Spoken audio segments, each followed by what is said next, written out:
The Westpac business cash flow gauge rebounded over the September quarter after going sideways throughout much of the previous year. The clear message in this quarter's report is that businesses are not standing still. They're responding to the slowdown in spending by controlling what they can, their cost base.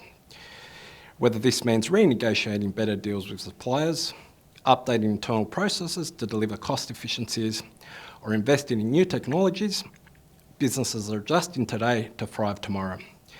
Our report shows that credit and investment continued to grow strongly over the quarter, with equipment and term financing growing at more than twice the rate of working capital.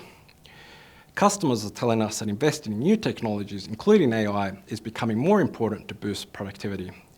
This is consistent with recent ABS data, which showed that investment in intangibles, such as software and R&D, has outstripped investment in new commercial buildings like retail and industrial floor space for the first time ever.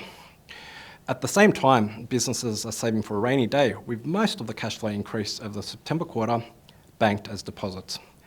The liquidity boost is supporting balance sheets, with the Westpac business debt coverage gauge still more than 25% above pre-pandemic levels. But that's not to say all businesses have fared the same.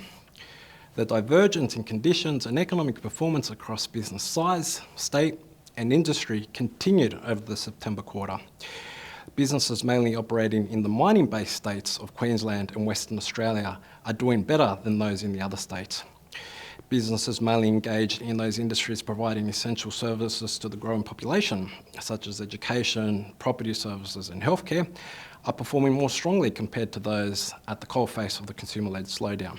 Mid to larger sized commercial businesses are also outperforming, with the Westpac business cash flow gauge for commercial entities showing its biggest increase in almost 2 years.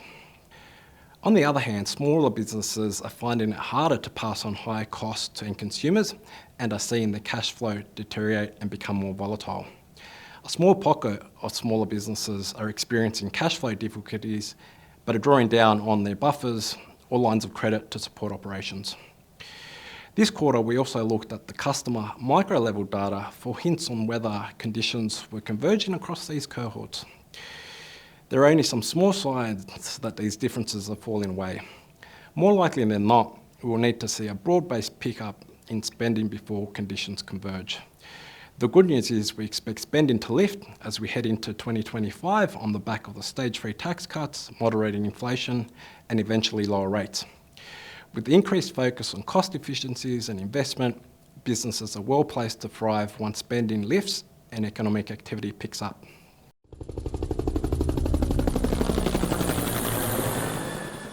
The content of this recording is informational and of general nature only, and is not intended to constitute a research report or reflect any recommendation or financial advice. It has been prepared without taking into account your objectives, financial situation, or needs, and investment decisions should not be based on it. You should obtain your own independent advice before proceeding with any investment decision. Whilst every effort has been taken to ensure that the contents are correct and any opinions, forecasts, conclusions are reasonably held based on information at the date of recording, Westpac does not make any representation or warranty as to the accuracy or completeness of the statements or information contained in this recording, and any liability therefore is expressly disclaimed to the extent permitted by law. None of the material included in this recording should be copied, published, or reproduced in whole or in part without the prior written permission of Westpac.